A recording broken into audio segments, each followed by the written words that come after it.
Welcome back to the Moving Wisely series, and welcome to our Ford Transit diesel van. And yes, I have a bit of explaining to do, but I've got a long journey ahead of me, so I thought I'd take the opportunity to introduce you to the mobile service vehicle and also in general give you an update on how things are going, because we're about 2 months in now, and my word, have we learned a lot. So yeah, without further ado, let's get stuck into it.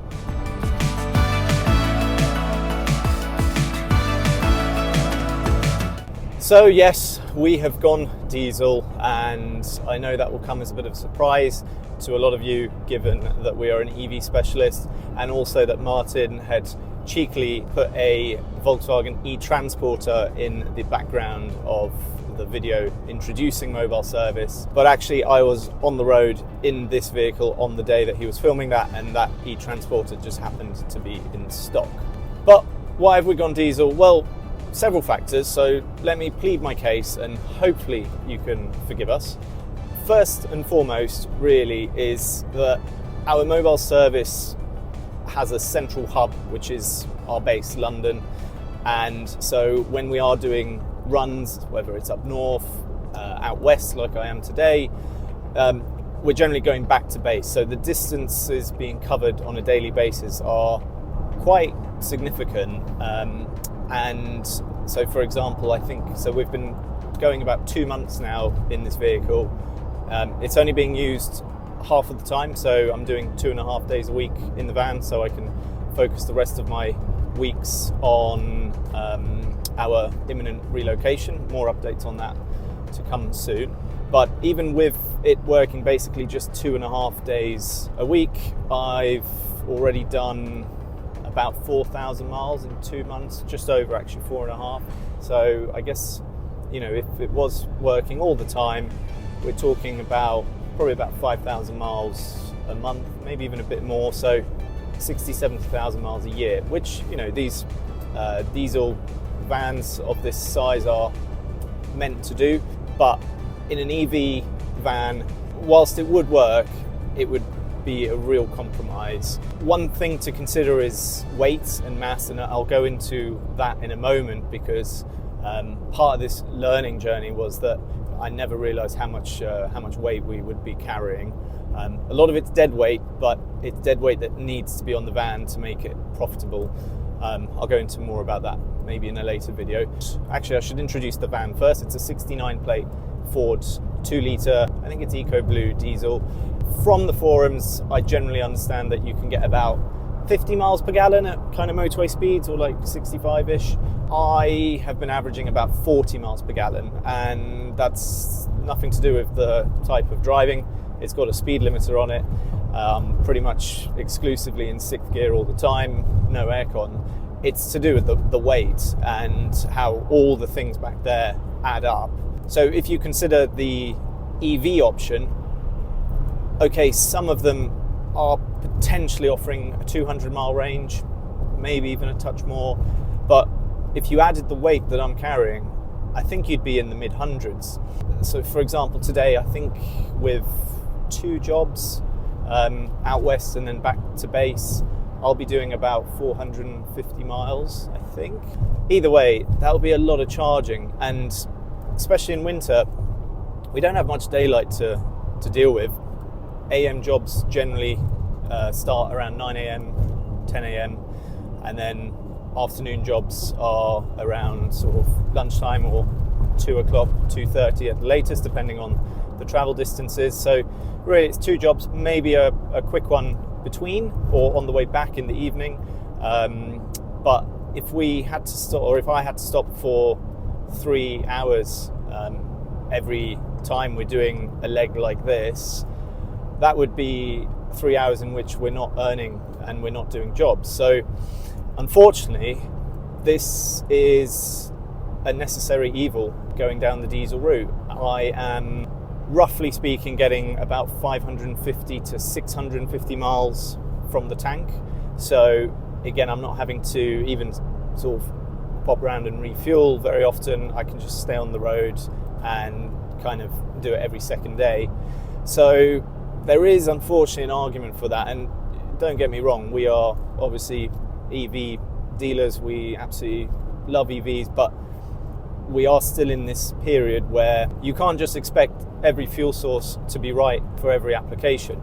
Unfortunately, there are scenarios where it just doesn't work. I think the LCV, HGV kind of segment, especially one where you're doing long distances, is one where EV just doesn't quite work, or at least if you're carrying any weight. So diesel it is, unfortunately. I did think about the perception that would give, and realistically I've decided that it is too insignificant a factor to actually make it an important influencing factor in what vehicle we chose. No one asks, what vehicles arriving. Out of the 45-50 jobs that we've done so far, no one's kind of on arrival gone, oh, you've got a diesel. They just look at it and go, that's the workhorse. So I think it's the right decision. There was, however, just to take a step back, there was actually a kind of out of the box solution that we were thinking and we were planning for really quite a long time, and that was to convert an i3 range extender for this purpose. So yeah, it's a car we bought and was literally waiting for this to happen. However, thinking about it more, well, first let me tell you the reasons why I thought that was a good idea. Firstly, where we just left off on perception of, turning up in an i3 all branded up mobile service, that'd be kind of cool, like BMW Group or BMW AG do in some markets. They have these properly kitted out cars like X3s and 5 Series Tourings. Tesla are known to do it with their Rangers as well. They use their own vehicles. That said, I'm sure I've seen that in America they also use Ford Transits in kind of combination with those Model S's. But yeah, it would be a very fitting kind of image. Also, there's another side to it, which is that very often we will go to a job or have a car in and there'll be something unexpected. There'll be a I'm trying to think, a mirror housing has cracked or something like that, or an indicator repeater has cracked. Now, we actually carry those parts in stock, but if we didn't and we turned up in an i3, there is actually potential to graft that part off the car that you're arriving in and get the job done. A little bit unorthodox. There'd have to be a price adjustment for the understanding that you're essentially getting a second-hand part, but you're kind of almost driving around with a parts kind of supply. And the other thing is, in the event of customer concerns with steering, we often have people sort of thinking that the steering on their i3 isn't how it should be, when their sample pool really is one of one, and so we jump in it driving, we say, look, that's just how an i3 drives, and to have another car to be able to sort of let them go around the block in or whatever, maybe once or twice a year, come in handy, but it's a minor thing. But anyway, those were kind of the pros. And with removing the rear seats and being quite clever with how you use things, I thought it could have worked. Also, if we retained the front seat, which we definitely would have, it just also gives you the ability to use the vehicle maybe en route to a service, to drop someone off at an auction site to collect a car or something like that. So there's a bit of versatility in it, somewhat remaining as a passenger car. But anyway, the idea never really took off, and actually that car kind of morphed into another use. We often use it as a courtesy car. It's a very interesting car, actually. Martin is keen to get some footage out about it. Chief among things is the fact that it has done, I think now, 181,000 miles. Now, I know there are high mileage ones in the country, and we did very little of that mileage on that car. We actually sold it 4 years ago to the company or the entity that did the majority of that mileage, and then we picked it up at the end of their usage of it. But it's an interesting car, above all else, as it shows how well these vehicles can do mileage. So more on that car in the future, and comment below if there's anything in particular you want to know about what a 180,000 mile i3 looks like. But yeah, we parked that idea. Obviously, as you know, if you've been watching the videos, we had a pretty quick departure from our base, and all of a sudden we were in a position where people still want us to work on cars, and we made this decision to go mobile. And pretty much overnight, the decision was made, right, we need to go buy a van to convert, to do this properly and carry all the stuff, because I kind of laid out, I'd say, half of what we would need to do this properly and safely. And I looked at it and I thought, even with a push, this is only just going to fit in an i3. And then if you need to take some other item, or if you want to drop off some tires to a customer or something like that, there's just no versatility. So decision was made to quickly go out and buy a diesel van. I wasn't particularly fussed what van it would be. The reason for focusing on Ford Transits was that it seems from my limited research that they have a higher towing capacity, brake towing capacity than any other van, although even then there's about 24 varieties of this generation of Ford Transit, and working out which one to buy to get the correct maximum towing mass is really complicated. And actually, having made that a factor for buying this one, I'm still to date not sure whether it is one of the ones that can do the higher towing. But anyway, nice to know that if we should in the future want to get a trailer, we could put a tow hitch on it, and subject to doing the checks to confirm the suspicion, I think it can tow a car and a car on a trailer, whereas a lot of other vans can't. So yeah, the decision was made that a van it will be, and at that point it was the petrol v diesel thing, for the aforementioned reasons already regarding just ability to do long distance miles and not have it compromise profitability essentially. That was one major reason for going diesel. And the second one is, as with a lot of commercial decisions, price.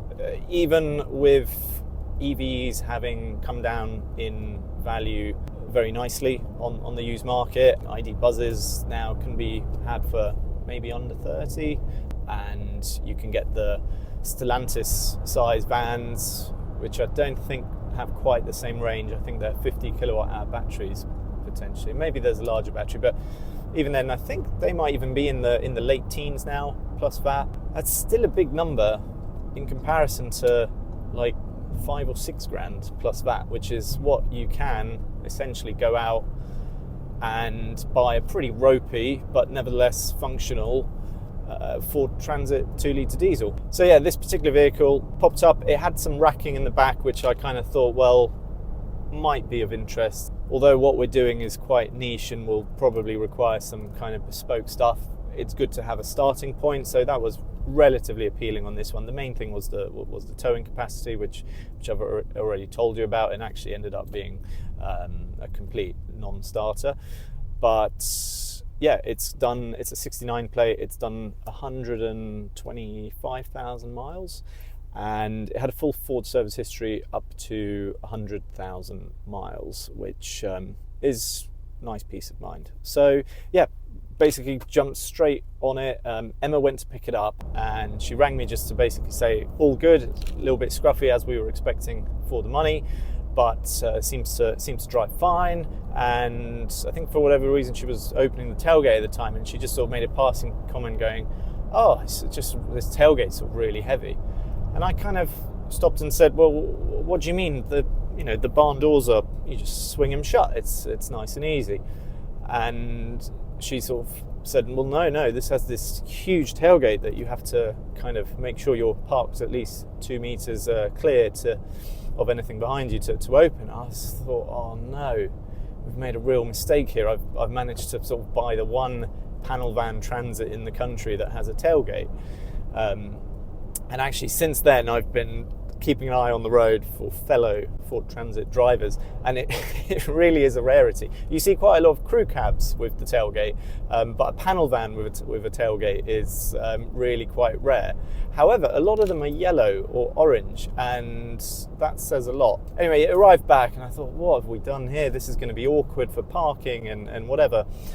And started using the van and kind of realised that actually it was a blessing in disguise, because it means that once the tailgate's open, firstly, you've got a little kind of zone, a little area. You're not dealing with barn doors either sort of opening or closing or whatever. It kind of forces you to park somewhere where you have enough room to make sure that you're, moving around that area without the risk of kind of hitting anything. And in bad weather scenarios, which unfortunately, this job has to go on whether it's rain or shine, it gives you a little protected area where the laptop can be and whatever, and you can kind of dip in and out of it while you're servicing the car. So yeah, I found it's been actually hugely useful. And having initially thought, oh well, this is just something we'll have to kind of live with. This is just a kind of cheap and cheerful V1, so to speak. And actually, when we get a second iteration or a second van on the road, we'll just make sure not to make that mistake again. But actually now I'm converted, and I think if we or when we get another vehicle, I'm going to have to find one with a tailgate, and I've set myself, as I've just said, a pretty impossible task in doing that. But yeah, I think I've read that you can kind of convert them. So worst case, we do that. So yeah, all good on that front. Spent a couple of weeks just sort of calmly and methodically deciding where everything's going to go. The racking that came with the van has actually turned out to be really useful. There's a couple things I just need to amend, so I'm just waiting to place the order for those. One of the sort of jumping around points here, but one of the major parts, or one of the sort of critical things that we need to get right with this proposition, is safely raising the i3.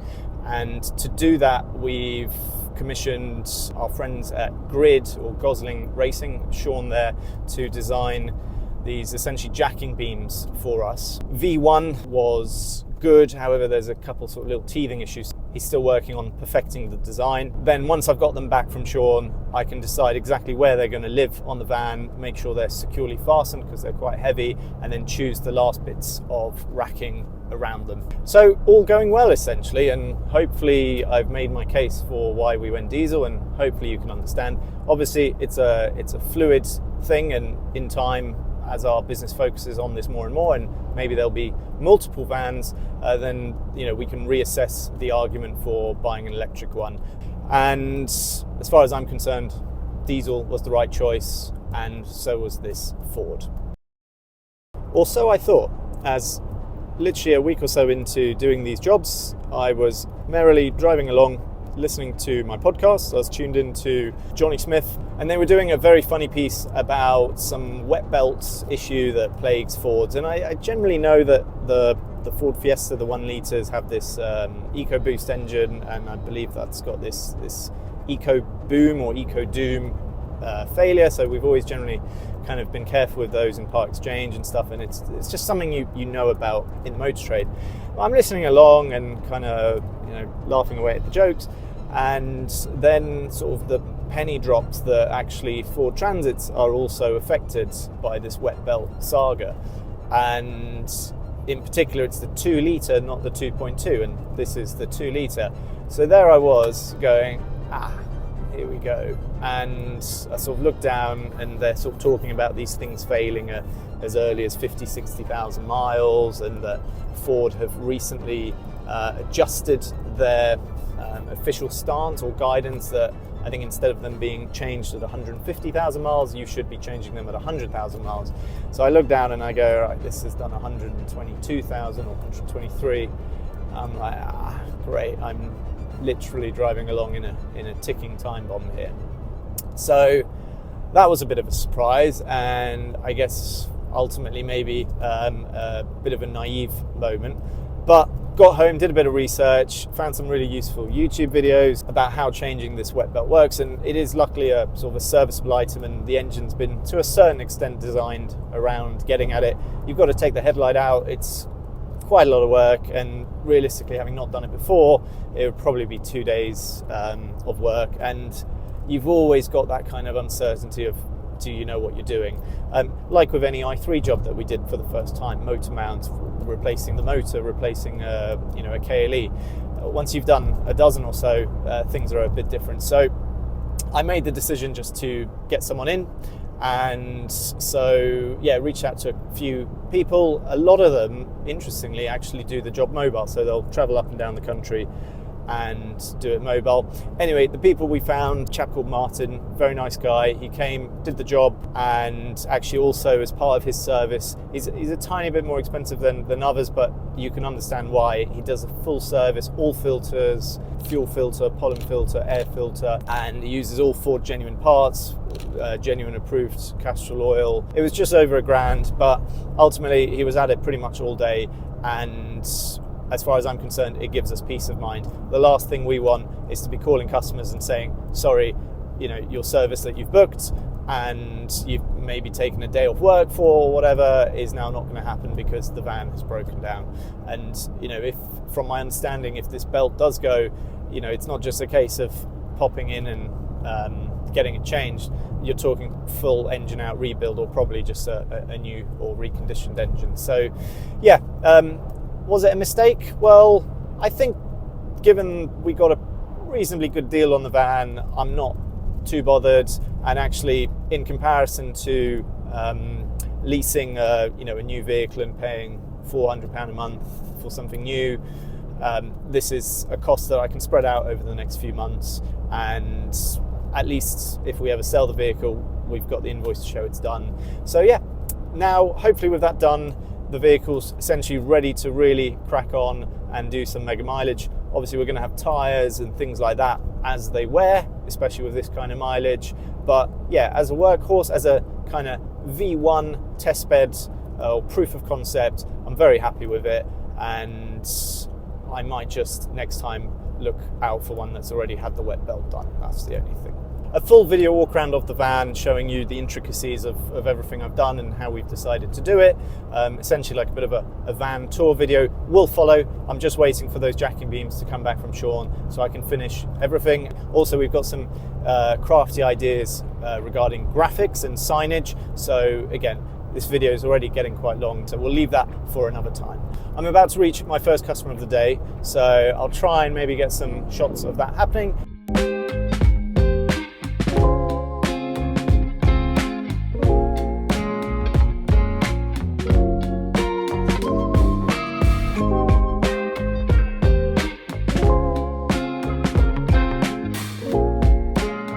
Job one done. That was top mounts, gaiters and bump stops, and now on deeper into Devon for job two.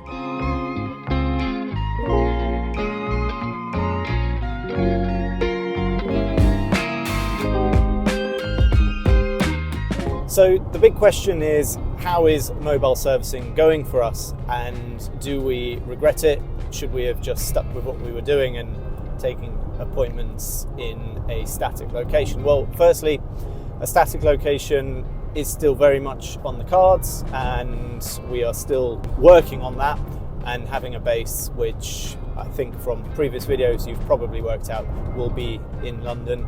But this mobile side of things is something that we've been toying with and sort of always kind of considering, watching what other people are doing, but never really felt a need to do it just because we were busy enough with the workshop. But this situation that we find ourselves in this year was really the catalyst we needed to get on and give it a go.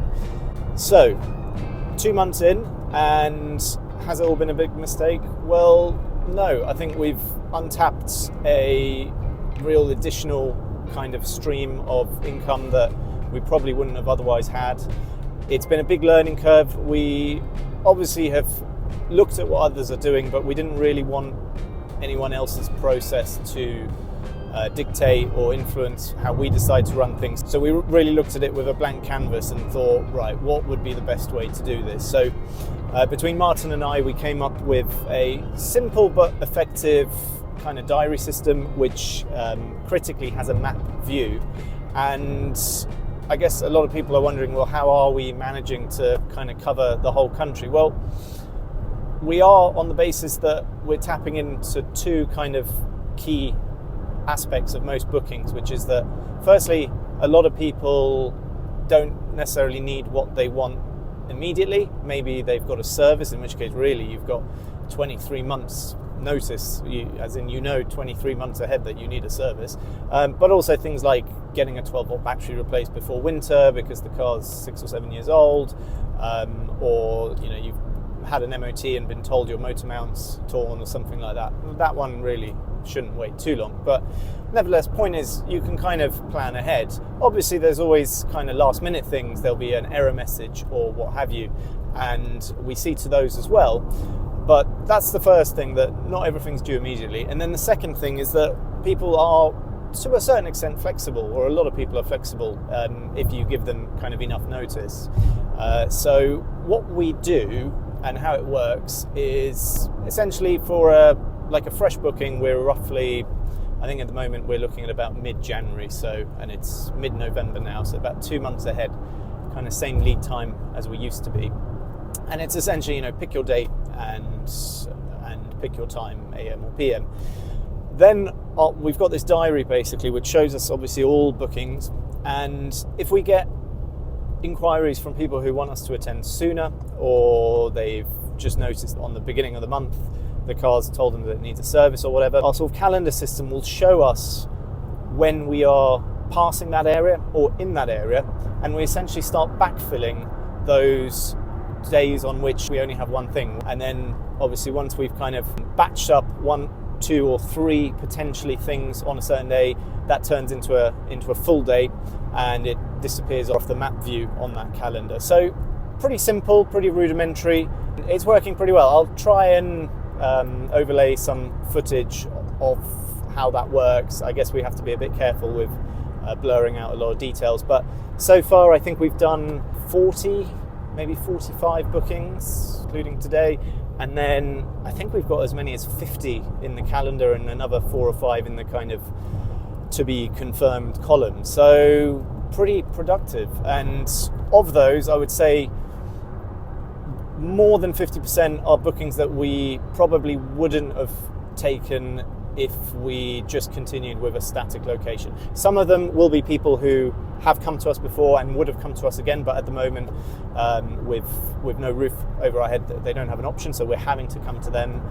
We're obviously losing a little bit of business as well, because unfortunately there are scenarios where if people don't have a driveway or off-street parking of some sort, or it's compromised, then unfortunately, just for safety, it's a case of, look, sorry, we can't do it. Obviously, always worth checking with maybe a neighbour or a family friend or something like that, but ultimately we don't want to take any risks, and it's not going to work for absolutely everyone. But so far, so good, really. We've only had to kind of turn down a few things. On that note, if you are concerned or you've got a bit of a unusual setup, just get in touch. We can, you can send us photos, we can check on Street View, and we can go from there.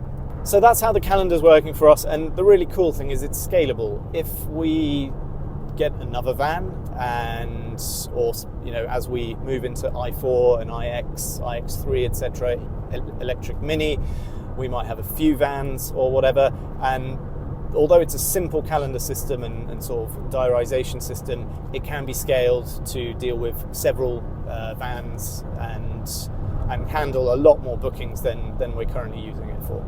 So yeah, exciting times, only getting busier. In terms of bookings, as I said, for kind of pick your date bookings, we're now into January. We've got bookings as far as March, because we're still running our kind of introductory offer in terms of the distance fee.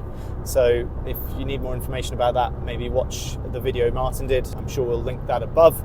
But yeah, for the moment, it's a third off the distance fee. And so if you know you've got a service in 2025, no harm sort of getting it booked in. As far as 2024 goes, we are literally down to, I think, 2 remaining slots in December, early December, and obviously even then they'll only work if you're based in the area that we're running that day. So yeah, pretty much 2025 now onwards. So all good so far. Now, where do we go from here? From the outset, we did make clear that the mobile service offering will be in conjunction with a static workshop. That plan hasn't changed. There's a lot of delays, there's bumps in the road, but soon enough we will hopefully have a static base workshop in the southeast in London. Now, the reason for that, ultimately, because it might all sound like, well, why bother given this is working out. There are some jobs that you just can't do mobile. There are some jobs which we want to get into, which we, again, can't do mobile. We have a pretty good, loyal, local customer base as well. A lot of Londoners don't have driveways, so at the moment they're kind of excluded from being able to use us. So the workshop is important and we need a base. So we crack on with that. But as far as what we do with mobile service, well, without doubt, we will run it alongside a workshop. So it's not going anywhere. It is here to stay. We're going to get busier as i4, iX, electric Mini, etc. start dropping out warranty. There's going to be more and more of that work available. And although we're not going to pretend that from the beginning we're going to be absolute experts on i4, we've only serviced a handful so far, but as an alternative to main dealers in terms of routine servicing, there's absolutely no reason we shouldn't be able to offer that pretty much from beginning of 2025. And going forward, as we experience that car, learn it more, we will learn things that need doing and be able to kind of get a similar level of knowledge on those products as we do on the i3. But in the meantime, absolutely no reason we can't be doing routine servicing, and then we'll handle the maintenance as and when. More work trickling through organically, and with our lead time already basically 2 months ahead, albeit with it just being me 2 or 3 days a week, we're basically ready to have someone else sitting here, and then in the future possibly sitting in other vans as well. So on that note, if you are, or if you know of someone who's interested, really we're looking for people who are BMW trained, so at least level 3 electric hybrid certified. But whatever you are, if you've got a passion for electric BMWs and above all else a high standard, then get in touch, whether it's something you're looking to do immediately or maybe something in the future. Ideally you'd be someone based in the southeast near London, because one way or another you'll be kind of popping into base, or you might wish a hybrid role where some days you're in a workshop, some days you're on the road. So if that sounds of interest to you, or you know someone who you think might be interested, feel free to get in touch. We'll drop an email address below. And for now, I think this video is probably more than long enough, so I'll leave it here. If you haven't subscribed, please do consider doing so. We've got a lot of really interesting content coming about our move, about Archco, some interesting developments there for those who have watched the previous videos, about our deposit, and a lot of other stuff to do with i3s in general. So yeah, please subscribe, please like, please comment, all the usual stuff, and I'll see you in the next one. Thank you very much for watching.